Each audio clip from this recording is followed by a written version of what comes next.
I prefer to draw food and then eat it. Well, not eat it. It's gonna get worse, oh no. I'm gonna choose from this pot a country and then illustrate a food dish that I think is relevant to that country.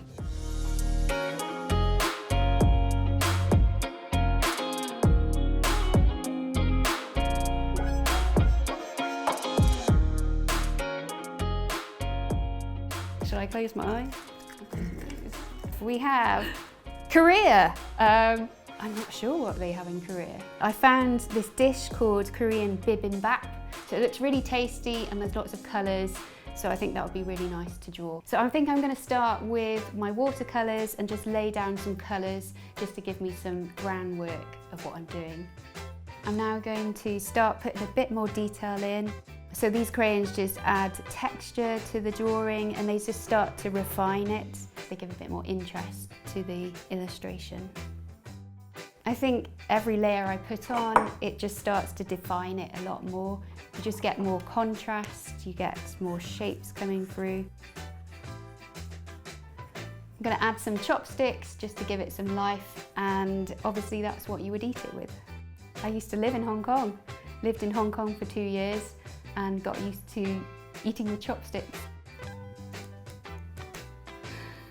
So that's it, I finished. This is bibimbap from Korea. Okay, I'm going to move on to my next country and see which one I will get. Hey! United Kingdom. So I am going to pick a dish from the county that I'm living in, which is in Cornwall, and I'm going to do the pasty, which is a traditional dish, and it is a very old dish because it used to be eaten by the tin miners who went down the mines.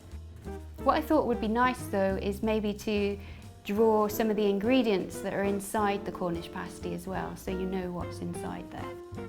You like your Cornish pasty? I do, but obviously I can't eat too many Cornish pasties because they're very filling. Drawing food does make me hungry at times, especially the type of food that I'm drawing. I love drawing root vegetables because there's a lot of texture on them. The splats give my illustration just a little bit of life, you know, it makes it a little bit more lively and a bit messy because food is messy. There we have it, the dish from United Kingdom, Cornwall, the Cornish pasty. Okay, this is my final dish that I'm going to pick out. Italy! Mamma mia! Now we've had 2 savoury dishes, so how about a sweet dish? And I think the sweet dish that comes to mind from Italy is tiramisu. I had an idea though that I would actually use coffee to paint with, as it's one of the key ingredients of tiramisu. So I have over here my coffee, ground beans. This is nice actually because it really smells of coffee. Growing up, my dad used to cook all of our dishes and all the food from scratch. I think I've just really loved being in the kitchen and you get to talk when you're eating, and I think that really cemented a love of food.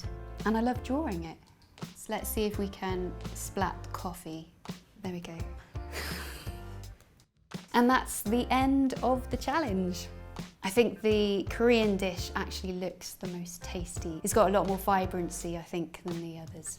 I hope you enjoyed watching this challenge as much as I enjoyed doing it. To learn more about food illustration, subscribe to Domestika and check out my online course.